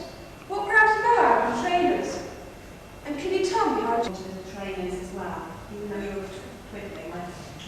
I was sort of hoping you could give me the latest on design and labels. Not these. Matthew, number 4, sir. Our eco-warrior. I appreciate your name on my petition, sir. After in town, the dull and dust will be a disaster. We've got to do something. And do you know what we should do? Bash the Philistines. War is to blame. Kill the lot of them. Send them packing. This is our bully boy, our prize fighter. Son, if you kill them all, you won't need to send them packing. Yeah. Nor do I choose these. Samuel, here's an unstoppable combination. Meat brains and the surf boy. My name here is Surf Boy. Hello. Sir, I'd really appreciate your opinion on Moses 157th instruction. Have you been commissioned in the army? Is it true Prince Jonathan is a health freak?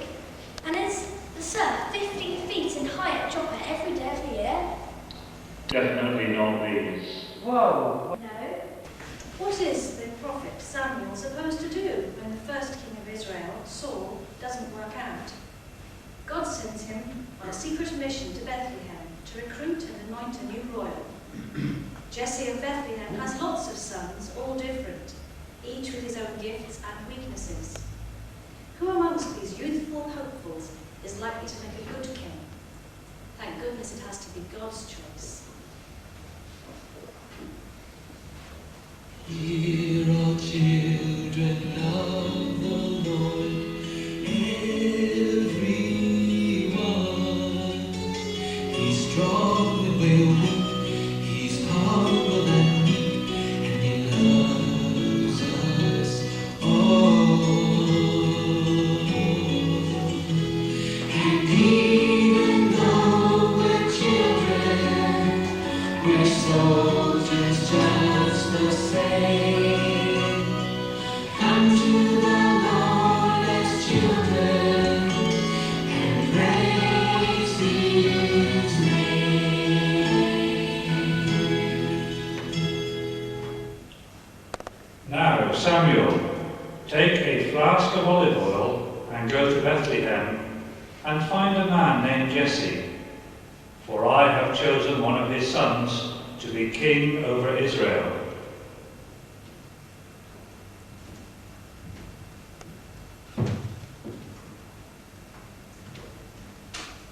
Jesse, old friend, how are you? Samuel, we thought you were dead. Did you quarrel with Saul? Long story. I'm here on a mission. How is your family? My dear wife is still the fruitful vine upon the walls of my house. And your children? Like the olive branches round about your table? Sort of. Bring your firstborn before me. I might have a little job for him.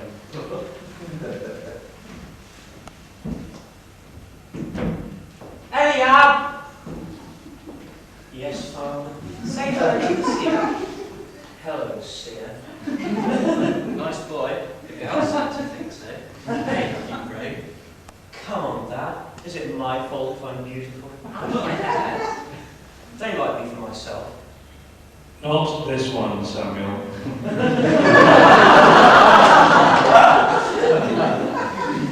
You have other sons? Let me see them, one by one. Abinadab, Shammah, the seer's visiting. Lloyd, is it a party? I'll get some heavy metal together. Wheat, twang, mean string, and better, yeah? Come on, brother. We can't compare to the king's household. I shouldn't try. I was sort of hoping you could give me the latest on designer labels. What brands Moab and trainers? And can you tell me how Egyptians cover their beards? Boring? No. Tell us how the Gilgal camels are with their new chart. Not these. You have other sons, Jesse? Yes, of course. Here they come now. Boys, the seer's here. Introduce me. Number 4, son. Our eco warrior. I appreciate your name on my petition, sir. Do you know what they're doing? No. Only driving a new 2-chariot-way slap through town. The dust and dung will be a disaster. We've got to do something. And do you know what we should do? Bash the Philistines. War is to blame. Kill the lot of them. Send them packing. This is our bully boy, our prize fighter. Son, if you kill them all, you won't need to send them packing. Just let me get my hands on this Goliath of Gath. 9 feet tall, eh? I'll cut him down to size. Yeah. Nor do I choose these. Samuel, here's an unstoppable combination. Wheat brains and the surf boy. Hello. Seer, I'd really appreciate your opinion on Moses' 157th instruction. Gideon of Jezreel swears it's only applicable to mixed race couples. I wouldn't argue with that.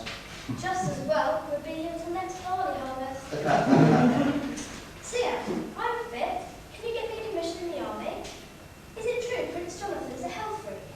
And is a set 15 feet clean and chopper every day of the year? Definitely not these. Whoa, Give the seer a chance. I have a question of my own. Are these all your sons? Yes. No. Well, there's the farm boy. David. Send for David. David! You home yet, David? Who's calling? Can I help? This one, Samuel. This one.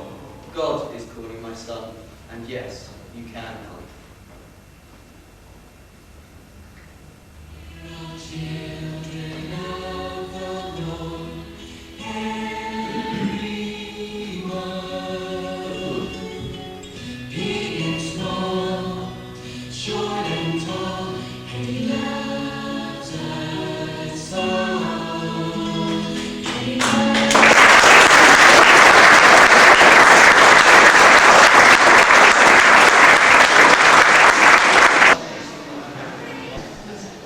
Newspaper views of the world. Right, let's get down to business. Where's Ned? Gone for some coffee. He's just had a whole weekend off. Do I pay him to drink? You want to get started? What do you think? Of course I want to get started. Is he married, Fred? Wife and 2 kids. Any good? Got a story? Got a face? She won't talk. What's the matter with people? Don't they know we have a paper to write? Well, let's get to it, gang. So what's our slogan? Forward. Rude news is good news. Did free well-known Sunday newspaper. We invite you to that well-known Sunday newspaper, Views of the World, where the weekly editorial meeting is about to commence. Right, fax that to me by the 6th and I'll see you at lunch. Right, get onto it. We've a paper to get out. Right, let's get down to business. Where's Ned? Gone for some coffee. He's just had a whole weekend off. Do I pay him to drink? You want to get started, Ed? Of course I want to get started. What do you think? We've a paper to get out. Right, Ed? Right, Fred. Let's go. Ned or no Ned? Here's Ned now, Ed. Sorry, Chief. Can't think without coffee. Or even with it. Let's go, okay? It's Monday. We have a Sunday paper to publish. It's Monday. So what is it, gang? It's Naughty Vicar Day. Usual form, everybody. Brainstorm, followed by any individual stories that you have. Ned? Homicidal nuns, Chief. It's a while since we did a convent school story. They improve with age. Good. Fred? Bishop bashing. Can we out someone? Any Catholic love children with stories to tell? Yep, thanks. It's only a month since we ran Cardinal's Teenage Toy Boy. Absolutely right. So if it's bishops, it's C of E bishops this time round. More? It's a while since we did a 3 in vicarage bed, Ed. Nice one, Fred. Time for a bedspread? That it? Now, anyone got anything new we can play around with? The sex and money angle, Ed. How? This vicar's got a thing going, the church treasurer's wife. They do a Paris collection they do a Paris weekend on the collection. Like it, like it. Got any pictures? The church treasurer's done a few videos. Get on to it, Ned. Fred? So who's cooperating? Just the treasurer? Yep, he wants 20 grand. Tell him 5. Can we get some Paris shots, Ed? A bit more ooh la la? Do what you can, Ned. What's the lady like? Nothing special. Pity. Use a double way you can. Fix it. Right you are. What about the vicar's wife, Chief? Is he married, Fred? Wife and 2 kids. Any good? Got a story? Got a face? She won't talk. What's the matter with people? Don't they know we've got a paper to write? Well, let's get to it, gang. So what's our slogan? Rude news is good news.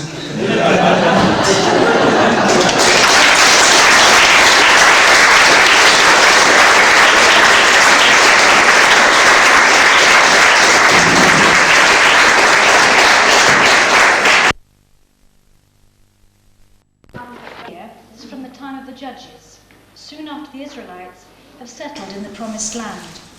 It is clear that the Canaanites did not give up their land without a struggle, rather like the Palestinians of today. When Israel lost, they saw it as God's punishment for their lack of faith. The Song of Deborah, one of the earliest poems of the Bible, celebrates the famous victory during the time of a woman leader called Deborah, about 1150 BC. Long ago, before Israel had kings, there were judges. Some were women, like me, Deborah. Deborah judged Israel under a palm tree. Excuse me? Under a palm tree, up a hill, so the tribes could find her. Right. Have a date. Thanks. At this time, a Canaanite army occupied the land. Sisera was commander-in-chief. That's me. I have 900 iron chariots. Note that, iron. And I live in Harosheth HaGoim. Again? Harosheth HaGoim. One day, Deborah had had enough of Sisera and the Canaanites. I've had just about enough. She summoned Barak, the Israelites' own war leader. Get me 10,000 men and wipe out Sisera. Can't be done. God says it can, with a bit of cunning, some swampy ground and another woman. Only if you come with me. I'm coming, don't worry. So the Israelite army mobilized and camped at Mount Tabor. The Lord leads us. Now for the cunning bit. See those iron chariots? I've been thinking about them. We have nothing like them. We're doomed. They're heavy. Far too heavy. They're going to cut through us like a knife through cheese. They're not. They're going to sink in the Kishon Marsh. Faint. It's how I feel, but what kind of example is it? Faint. Pretend. Entice. Make them attack. Oh right, got you. Yahoo! Stupid Canaanites can't catch us. The Canaanites attacked.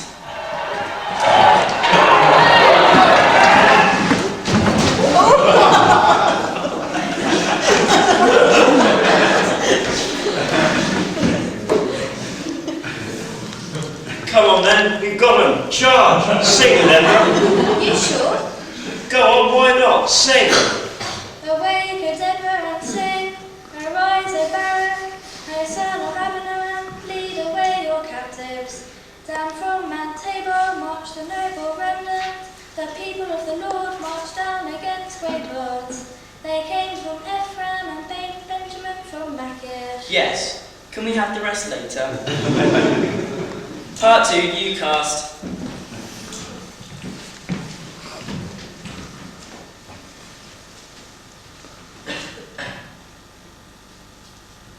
My name's Jael.